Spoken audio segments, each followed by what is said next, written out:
Hello, everyone, and welcome to this new episode where I'll be talking about spiritual bypassing. Um, I will tell you a little bit about my journey, my experience. If you're new to this channel, I'm Zainab, a transformational coach, a trauma therapist, mainly childhood and ancestral trauma, and a breathwork facilitator. I'm going to talk to you about a subject that I discovered in 2015, when I had my miscarriage at 3 months pregnant. I had to find a meaning to everything that was happening to me. That's how I discovered spirituality. Um, I had to reassure my cortex because I didn't understand what was happening to me. Why me? What did I do wrong? Why am I being punished or something? I'm not deserving of being a mother. How I was going to handle this miscarriage that I found so unfair. It's a very taboo subject. At least it was almost 10 years ago in France. I don't know about other English speaking countries, but in French it was really like taboo. I thought I was the only woman in the world that had a miscarriage. I really thought so. A lot of women don't talk about it, okay? Um in the US, I think that they announce the pregnancy as soon as the test is even positive. But in France, where I was living at the time it happened, they don't. You have to wait 3 months, um, the first ecography at 3 months before announcing to others that you are pregnant. So that's what I did. And when I had my miscarriage, people had just found out about it, about the fact that I was pregnant. So there was no emotional attachment on their part. Unlike me, I had time to think about the name, project myself into this pregnancy. I have imagined my child in my arms and so on. So it was really hard for me. And what was also very hard is that I started my naturopathic school while pregnant, like two other colleagues. The term was almost the same. That was crazy. And I was the one who no longer had the round belly. And every time I saw their belly getting bigger and bigger, the wound kind of reopened uh, almost every day. So it felt so unfair. It was so traumatic, and every day was re traumatizing for me. I really couldn't get over it. I was just waiting and at the same time dreading the famous day of delivery. So I was like, let's get over it, so I don't see the round belly anymore. It was a torture, really, for me. Miscarriage is not the subject of this episode, although it is important and we should talk about it more and more. But I just wanted to let you know about how I fell into spirituality. Even though I studied finance and I was really, really a scientific person. So I went to see several very classic therapists after the miscarriage. But then out of nowhere, I really don't remember how or why I came across a kinesiologist. I don't know if it exists in other countries, but it's reading your body through muscular questioning. Um, and this woman told me that my baby's soul was still stuck in my uterus, and I didn't really believe what she was telling me, but I let her do her job.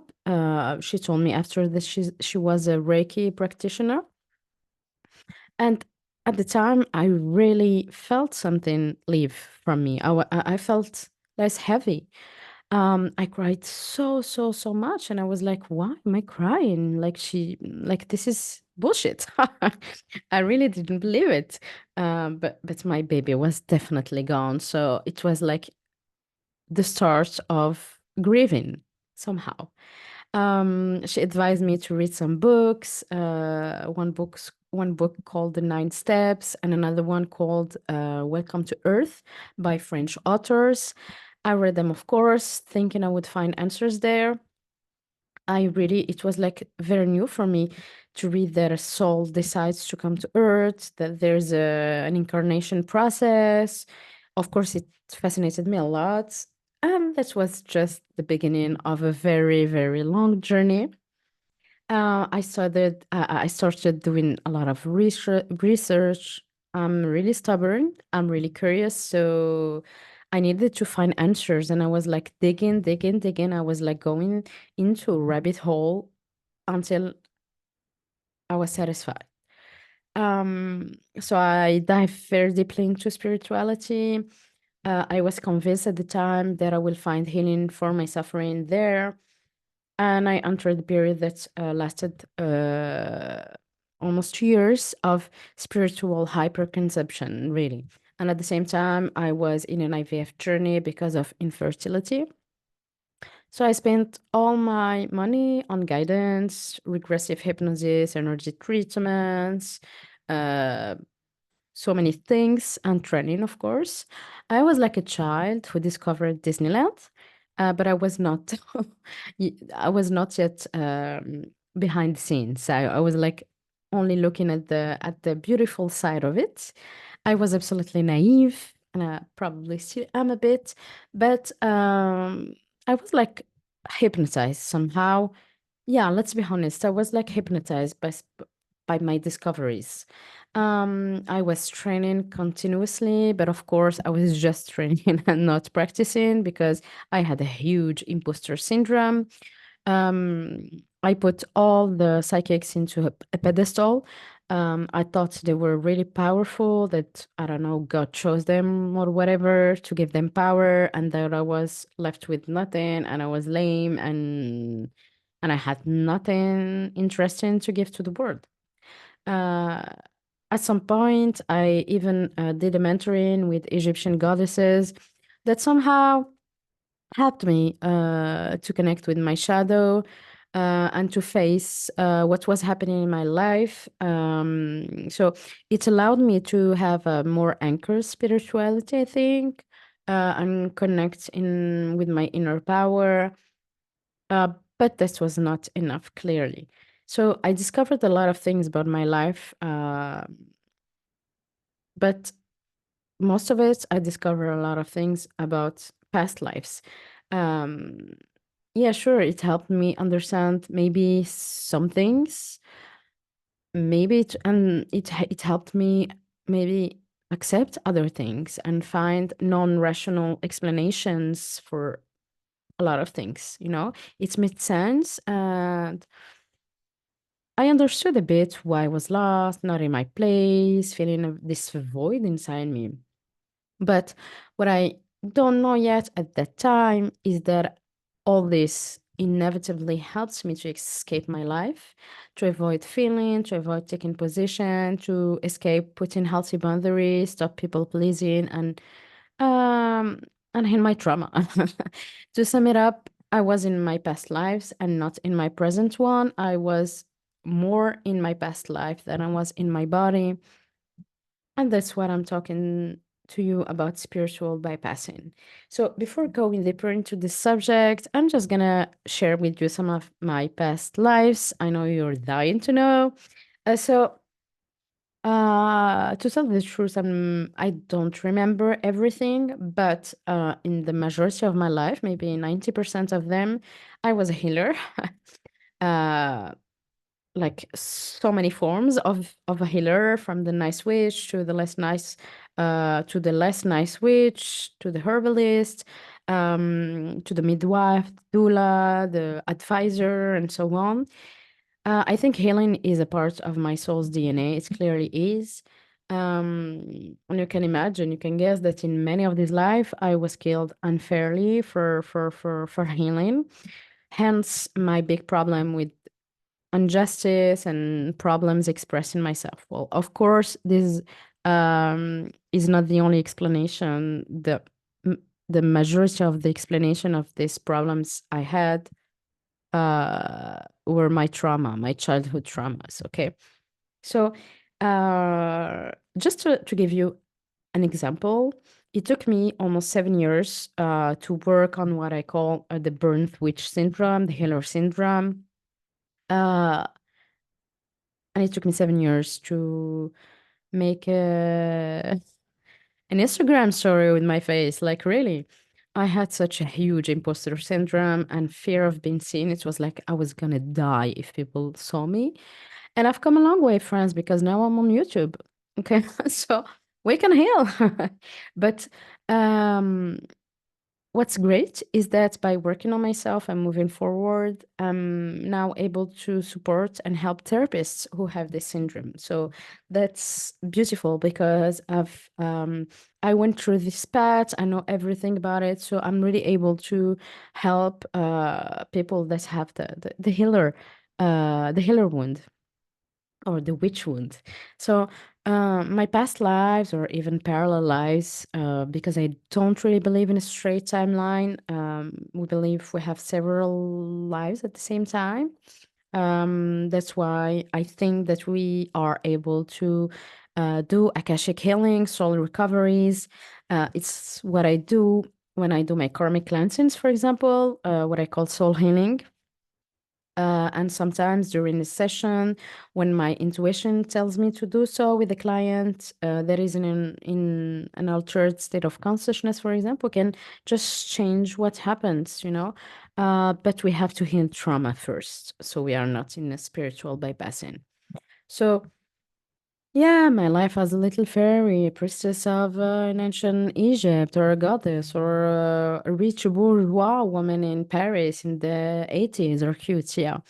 But instead of using this information as a tool to know myself, just like I would use astrology, human design, for example, to do so, I was in a real, slightly obsessive quest to know why my soul had decided to come to Earth.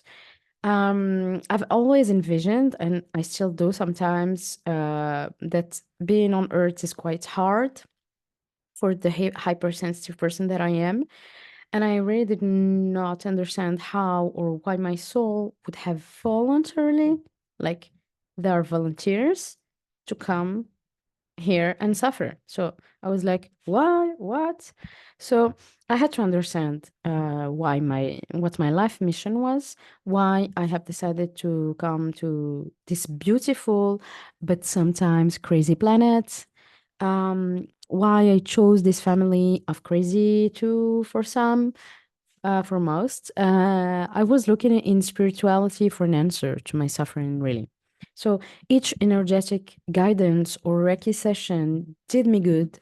Like, it helped me a lot and I felt good after it. But 3 weeks later, approximately, I fell back into questions again, into suffering again, and trying to find answer to new inquiries again. You know, it was like always and always, always. It was horrible. It was tiring and draining.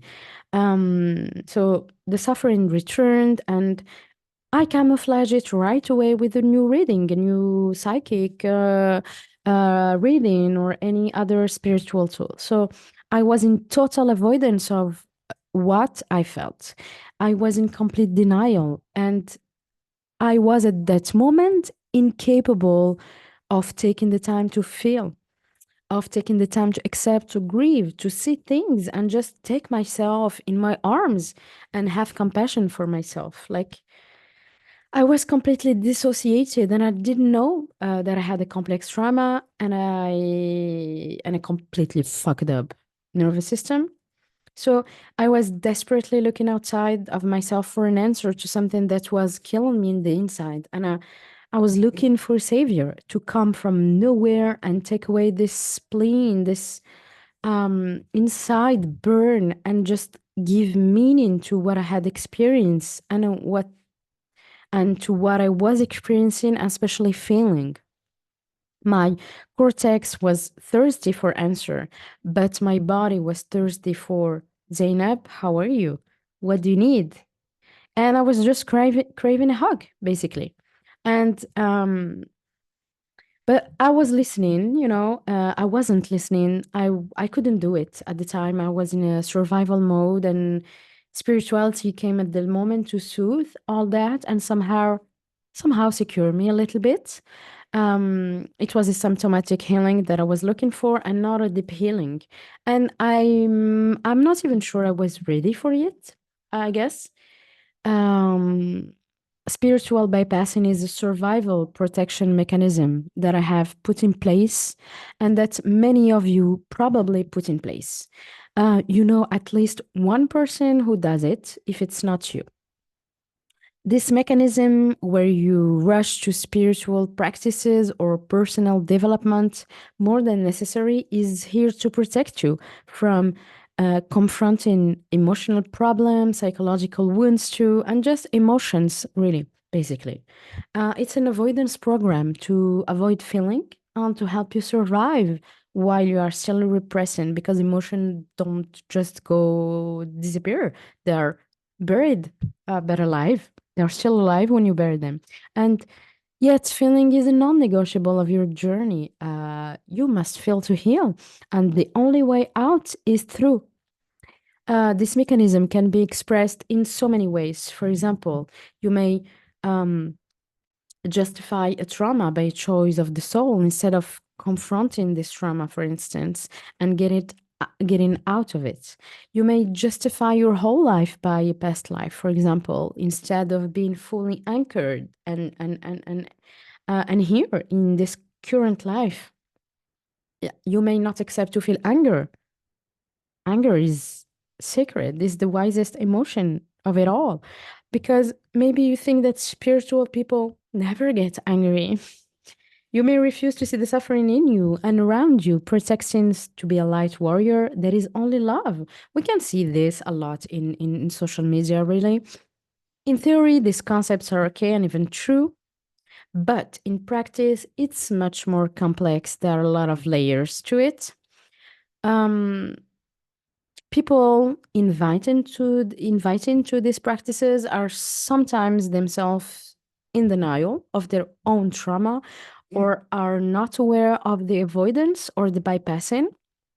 And even if it's coming from a good feeling, do not like, I'm not judging anybody. I'm just I'm not like saying that it's bad. I'm just saying it's important, but okay. um Spiritual bypassing is also about fragmenting things, you know. There is what vibrates high like love, joy, and what vibrates low like jealousy, rage, and so on. But healing is understanding that you are unique and whole. You can feel joy but also anger, love but also envy, rage and mourning but also pleasure. You cannot deny a part of you or fragment things, otherwise the risk would be that you fragment the being that you are and that you avoid the suffering that is there somewhere. So, what I was desperately looking for at that time was a mirage, was an illusion. I had to accept it. I even rejected spirituality for a while because I was so disgusted by the use I've had of it, putting aside emotions, feelings, and even my own body. The real healing happened and began when I agreed to look at my problems in the face, when I saw my suffering, when I healed my inner child, when I accepted my feelings. And that's when my body started to show a lot of symptoms like asthma, allergies, um, mold symptoms, and so on, unhappy gut hormones. And a lot of shitty things. Let's be honest. I give my body permission to feel, and yeah, it felt, and it's still feeling. And I'm okay with it, even if it's sometimes still uncomfortable for me. So I listen to the suffering inside of my body. I listen to the suffering of my soul, and I listen to my little child inside of me, my inner child that I finally saw reassured and reparented, and that was the most important thing. This little mini me who was suffering so much while I was visiting my past lives from Egypt. So, yes, spirituality is amazing. You are a spiritual being into a physical body. Yes, energy is amazing, and I have hundreds of proof of healing via energy since the years I'm practicing. Yes, personal development is great. unnecessary, but just be careful not to look for answers outside and not to fall into bypassing, okay? Healing is a nice mix of all of that, okay? But remember that you're on earth, that you have a body, and being grounded is essential. The more grounded you are, the more connected you will be to your spirituality. So if you wanted a deep healing, mainly childhood and ancestral trauma, you can take a one-on-one therapy session with me, have a breathwork session as well, so you express the feeling and emotionally unwind all of this. Or you can take, and or I advise them both to take a soul healing, which is a mix between coaching slash therapy and energetic karmic cellular cleansing. I hope you enjoyed this episode. If you have any question, please feel free to ask. And I will see you in another episode. Ciao, ciao.